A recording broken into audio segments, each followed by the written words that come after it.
Bonjour tout le monde, ici Jean-Claude Audette de Québec. Nous sommes le 11 novembre 2011. Et encore une fois, je voudrais faire une petite capsule qui va parler un peu de l'économie européenne en rapport avec l'économie canadienne. Il faudrait bien que je parlerai un peu du Canada, là, parce que c'est un grand pays et je demeure au Canada. Et je suis très content de demeurer au Canada. Sur ça, je voudrais commencer par l'économie européenne. J'ai fait une capsule cette semaine là, où je parlais des crédits de default swap qui ne s'appliquaient plus. Là. Et je disais qu'en Europe, probablement que le crédit allait geler parce que les bonds ne trouveront plus preneurs. Et on voit que j'avais vraiment raison parce que le lendemain, les bons du Trésor, les bons du Trésor qui étaient échus dans le pays des PIG, en Italie, ou en tout cas dans ces pays-là, l'Espagne, le Portugal, la Grèce, les bons du Trésor se réfugiaient en Allemagne. Imaginez-vous, 1,7% que les bons du Trésor donnent en Allemagne. Parce que tous les détenteurs de ces débentures-là délaissent les pays du sud de l'Europe. Quand ils sont échus, ils se dépêchent de se sauver. Parce qu'ils savent que ça vaut même, ces bons-là, malheureusement, ne veulent même plus le papier sur lequel ils sont imprimés dessus. Et aussi, je mentionnais que notre ami Berlusconi là, avait recommandé fortement que les Italiens devraient acheter des bons du Trésor parce que je disais qu'ils savaient qu'ils s'en venaient. Et on voit qu'il y avait vraiment raison. Mais on voit un peu qu'est-ce qui se passe en Europe, c'est que les hommes en place sont probablement appelés poliment à démissionner. Il y a eu Papandréou de la Grèce, là c'est notre ami Berlusconi qui a donné sa démission. Ça, ces gars-là, c'est des fighters, des batailleurs. Quand vous les voyez partir de même, ils partent pas. C'est pas à cause qu'ils ont décidé de s'en aller. C'est parce qu'on leur a dit de s'en aller. C'est aussi simple qu'il faut être capable de lire entre les lignes. Là. Même si Berlusconi, c'est un milliardaire, la finance internationale a jugé que c'était le temps qu'ils s'en allent. Et vous remarquez qu'est-ce qu'ils font? Là, ils mettent en Grèce, ils ont mis un technocrate. C'est l'ancien vice-président de la Banque centrale européenne. Monsieur Papadouros, quelque chose de même qui s'appelle. Là, pourquoi est-ce que lui prend la place? Ben, c'est pas bien compliqué. Là, ils vont appliquer les mesures d'austérité qui ont été votées. Et là, ça va faire très mal aux Grecs. Parce que lui, c'est pas un politicien. Il n'a pas été élu par le peuple. Il est là pour faire un job. Si vous remarquez, si vous reculez un peu en arrière, peut-être 8-10 ans, quand ils ont fait des restructurations des compagnies, là, ils allaient chercher des gars, ils leur donnaient une couple de millions par année, là, ils appelaient ça la restructuration. Ces gars-là, qu'est-ce qu'ils faisaient? Ils éclairaient du monde. Hein? Ils éliminaient des postes, puis là, ils rendaient la compagnie rentable. Ben là, ils sont après à faire ça avec les pays. Là, la Grèce, après ça, demain matin, ça va être le tour de l'Italie. Et comme je le dis souvent, l'Italie, c'est un très, très gros pays. Et c'est sûr qu'il va y avoir des révoltes là, au rythme où ça va là. Et il va se passer de quoi, c'est sûr, dans l'économie. Parce que l'Italie, c'est tellement un gros pays. Là, ils sont après, pour calmer le jeu, encore une fois, là ils essayent de prendre, ils avaient voté 1,4 trillion de dollars, pas de dollars, de 2 euros pour supporter les pays en difficulté. Là. Déjà, ils parlent, juste pour l'Italie, ils parlent de 1000 milliards d'euros. Imaginez-vous. 1000 milliards d'euros pour sauver. Ils ne sauveront pas l'Italie. C'est pas ça qu'ils vont faire. Mais ils vont prolonger le délai jusqu'à temps que les Italiens se fassent plumer jusqu'à la dernière plume, comme on dit. Au Canada, on dit qu'ils sont fait plumer. Ou en Europe, des fois, ils disent ils vont se faire lessiver. Et malheureusement, c'est ça qui se passe. Là, c'est certain que la même chose va se produire que ce qui se passe en Grèce. Les Italiens vont perdre toutes les valeurs qu'ils ont. Et les fonds de pension vont embarquer là-dedans. Ça, c'est probablement que ça va être un petit peu plus tard en dernier. Là, ils vont partir avec les fonds de pension. On dirait que le monde actuellement est comme on est comme un immense troupeau de moutons. Et on se fait tordre de la laine sur le dos et il n'y a personne qui dit un mot. Ben, on se choque un peu, là, mais c'est pas grave. Parce qu'on est accoutumé dans notre confort et on ne veut pas se sacrifier. On ne veut pas que nos gouvernements coupent dans l'espoir que ça va se rétablir. Et ceci, c'est totalement faux. Les pays ne réussiront jamais à payer leur déficit. Et je regardais l'Italie. L'Italie, ils ont pas mal d'or. Ils ont 157 tonnes d'or, l'Italie. Ça donne à peu près... non, il y en a pour 157,36 milliards de dollars.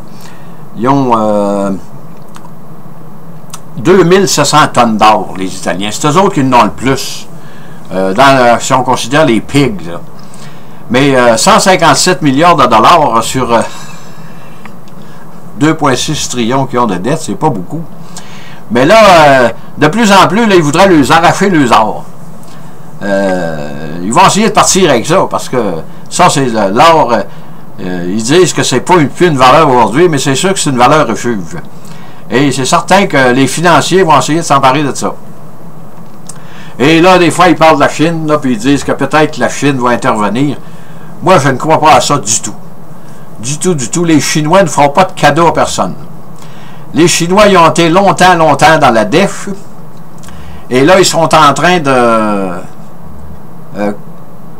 je dirais pas contrôler le monde, mais ils sont en train de prendre une position très, très importante dans le monde. Et vous allez voir qu'ils vont être très, très, très prudents. Et je ne crois pas qu'ils vont brusquer les choses, là.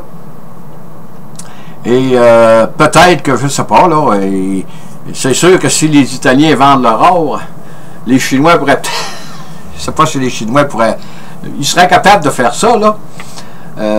Peut-être nous faire un autre petit coup de farnac, là, de façon polie, partir avec l'or des Italiens, puis leur donner le prix courant, ou peut-être un petit peu plus cher, là. Mettons que ça vaut 1700 piasons, parce qu'on va vous donner 1800, puis amenez-nous vos tonnes d'or. Mais je ne sais pas s'ils vont aller jusque-là, là. Parce que ça, c'est une chose très, très touchée, là. Parce que cet or-là, que les Italiens ont, les financiers vont vouloir l'avoir en garantie si déjà elle n'est pas donnée. De toute façon, c'est ce qui se passe en Europe, malheureusement. Et si on prend un bail-out de 1 trillion d'euros, comme on le sait, en Europe, il y a plusieurs pays qui sont dans la zone euro, mais les deux plus gros, c'est la France et l'Allemagne. Si vous dites qu'il va y avoir 400 milliards d'euros sur le dos des Français, ben là, le dette par rapport au PIB, qui est de 80%, va augmenter énormément. Et si vous mettez, c'est sûr que les Allemands sont encore plus forts, mais si vous leur mettez 500 trillions d'euros sur le dos, la dette, la ratio de la dette va augmenter beaucoup par rapport au PIB. Et probablement que là, voyez-vous, on parle du décotage de la France, là, puis ça s'en vient, c'est sûr. Et ils vont perdre le triple A, les Français, malheureusement, parce que les Français sont pas mal endettés. Et qu'est-ce que ça fait? Ça fait monter les taux d'intérêt pour emprunter. Déjà, il y a un écart appréciable entre la France et l'Allemagne, là. Et peut-être que le prochain qui devra s'enlever de là, je ne voudrais pas faire des pronostics trop en avance, mais c'est certain que si la cote 3A, si la cote triple A des Français est décotée par Moody ou une autre agence internationale, là, que M. Sarkozy va probablement être assis entre deux chaises, ça ne prendra pas beaucoup de temps. Et si la situation se dégrade, comme on voit en Italie présentement, là, ils vont peut-être que, fait comme ailleurs, ils vont montrer la porte, là, de façon très très polie, et d'envoyer un technocrate là, pour essayer de d'appliquer les mesures d'austérité qui ont été votées, là, et n'en porter d'autres, de façon très, très efficace. C'est sûr, quand vous mettez des gars non élus, les autres, ils ne répondent pas au peuple, là, même s'ils ont une position très, très avantageuse, là. C'est comme des genres de tutelle, ça. C'est comme si on prendrait un pays, puis on le mettrait en tutelle, puis on dit, toi, là, monsieur un tel, tu t'occupes de ça, tu appliques les mesures, là. Mais ce gars-là, il est là pour ça, il n'est pas là pour se faire élire. Mais comme je le dis souvent, ce sont des choses qui vont de plus en plus difficiles à faire parce que la jeune génération en Europe est très très instruite, sont très très renseignés et je pense pas qu'ils vont accepter ça avec le sourire. Et malheureusement, c'est ça qui se passe en Europe. Et là, voyez-vous, on parle d'Italie, de bail-out. C'est d'une crise à l'autre. Ça n'a quasiment pas de bon sens. On voit que c'est un système qui ne tient plus debout. Parce que les déficits sont tellement énormes qu'il n'y a plus personne qui peut y faire face. Même en terminant, je voudrais parler un peu du Canada. Le Canada, qui est un pays très très riche, est assis sur des milliards de barils de pétrole, des richesses naturelles, des mines, toutes sortes de choses qu'on a au Canada. Et on est 35 millions d'habitants pour un pays immense. Imaginez-vous que M. Atwater, notre ministre des Finances, a retardé le déficit zéro à 2015-2016. Ça veut dire que l'économie mondiale se dégrade, et même au Canada, on commence à s'en ressentir. Et un pays riche comme le Canada, ah, c'est effarant. Quand vous regardez ça froidement, là, ça n'a quasiment pas de bon sens. Qui n'est même pas capable de ramener son déficit à zéro. Son déficit d'opération à zéro. On avait parlé de 2014-2015. Là, c'est 2015-2016. Puis peut-être que dans 6 mois, là, ou dans 8 mois, ça ne sera plus vrai parce que l'économie mondiale se dégrade. Et ça va peut-être 2017-2020. Et comment voulez-vous que des pays qui sont moins riches que le Canada puissent, et qui sont endettés beaucoup plus que le Canada, puissent réussir à payer leur déficit? C'est impossible. C'est une impossibilité. Et moi, je disais avant, là, la bourse, les jeunes, il ne faut pas qu'ils vendent. Parce que si on regarde à long terme, c'est sûr que ça finit par se replacer avec les années. Sur une période de 10, 15 ou 20 ans, ça se replace, là. Mais de plus en plus, je pense qu'il faut regarder les commodités, là, comme les produits, les céréales, le maïs, le blé, toutes ces choses-là, là, les richesses naturelles. Là. Ça, le monde va toujours en avoir besoin. Qu'il y ait crise ou pas, il va falloir que le monde mange. Et en tout cas, c'est très très difficile de prédire l'avenir, là. Mais qu'est-ce qui se passe en Europe actuellement, là, c'est 20% de l'économie mondiale, ça, imaginez-vous. C'est pas mal gros, là. Et on voit qu'il n'y a plus de solution, là. Même le FMI, s'il voudrait aller en Italie, c'est bien trop gros pour lui, ça. Il n'est pas capable il n'est pas capable d'absorber des milliards d'euros de devanture là, pour essayer de la sauver. Mais dans le fond, il ne la sauve pas. Tout ce qu'ils font, ils retardent l'échéance parce que l'Italie va être encore plus endettée. Puis ils ne paieront jamais le dette. C'est ça que ça revient. Et comme ça va là, ben, probablement que le système comme on le connaît va avoir une fin. Et il va falloir recommencer, là. Il va falloir recommencer quelque part, ça c'est définitif. Et on va réaliser que c'est sûr qu'on a passé depuis les années, si on recule, on philosophe un peu aujourd'hui, là, mais si on recule mettons, dans les années 50, 55, 60, 70, ces années-là, c'était prospère, puis on pouvait imaginer n'importe quoi. Mais l'erreur un peu de l'Occident, c'est de savoir endetter comme ça. Et la société de consommation nous a convaincus qu'on pouvait avoir tout ce qu'on désirait instantanément, c'était vrai. Il suffisait de s'endetter. Et ce temps-là, malheureusement, est révolu pour les pays. Et il va être révolu pour le consommateur bientôt, parce que quand l'économie se met à ralentir comme ça, il y a beaucoup de chômage. Et malheureusement, quand les gens perdent leur emploi, quand ils sont beaucoup endettés, mais à ce moment-là, ils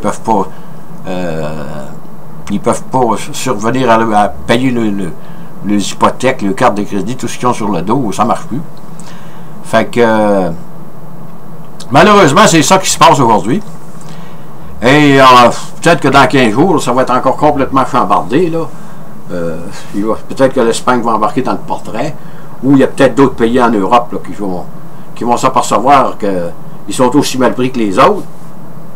Parce que si vous avez pu, s'il n'y a plus personne qui veut prendre les bons des gros pays, le Portugal, l'Espagne, ben, l'Italie, l'Espagne, ces pays-là, ben, à ce moment-là, c'est un bail-out des gouvernements, mais là, l'Italie, après l'Italie, il n'y a plus rien, il reste juste l'Europe. Hein? La Banque centrale européenne. Mais après ça, la Banque centrale européenne, elle va aller voir qui pour garantir ces bons du trésor qui ne vaudront plus rien. Hein? La planète Mars, on voit qu'on est dans un cul-de-sac. Et il va falloir que le monde réagisse, là, qu'on apprenne à se serrer à ceinture, puis que les années de prospérité qu'on a connues, c'est définitivement terminé. Et que, malheureusement, l'achat à crédit, pour tous les consommateurs, ça tire à sa fin parce que on ne pourra plus, c'est quasiment impossible là, de décider d'avoir quelque chose demain matin, puis on prend un coup de téléphone, puis boum, boum, puis ça, tout de suite c'est réglé, là, ça achève ce règne-là, malheureusement. Sur ça, je vous dis bonne écoute, merci et à la prochaine.